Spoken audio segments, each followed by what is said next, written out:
لاہور سے خبر شامل کریں گے۔ ہمارے بیورو چیف لاہور عظیم چودھری کی رپورٹ کے مطابق جماعت اسلامی نے جعلی حکومت کے عوام دشمن فیصلوں بجلی کے بلوں میں اضافے کے خلاف دھرنا دینے کا فیصلہ کر لیا۔ تفصیلات کے مطابق جماعت اسلامی کے امیر حافظ نعیم الرحمان نے حکومت کی طرف سے مایوس کن بجٹ پیش کرنے اور بجلی کے بلوں میں ہوش ربا اضافے کے خلاف 12 جولائی کو احتجاجی دھرنے کی کال دے دی ہے۔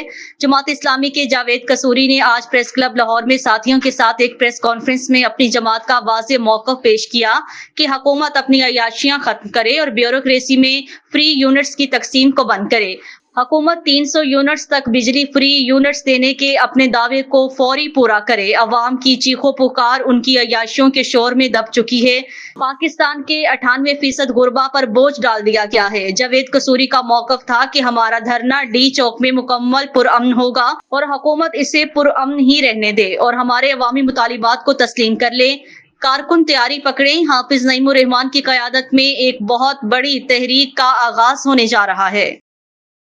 سمیت حکمران طبقہ کی مراعات اور عیاشیاں ختم کرو، یہ اس کا واضح حصہ ہے اور یہ واضح ڈیمانڈ ہے کہ جو مفت بجلی، مفت ڈیزل اور پیٹرول اشرافیہ کو دیا جا رہا ہے اس کو بند کیا جائے۔ ایم بی نیوز کے ڈسٹرکٹ بلیٹن سے فی الوقت کے لیے اتنا ہی۔ مزید نیوز اور اپڈیٹس کے لیے دیکھتے رہیے ایم بی نیوز، کیونکہ ایم بی نیوز ہے millions broadcasting news net.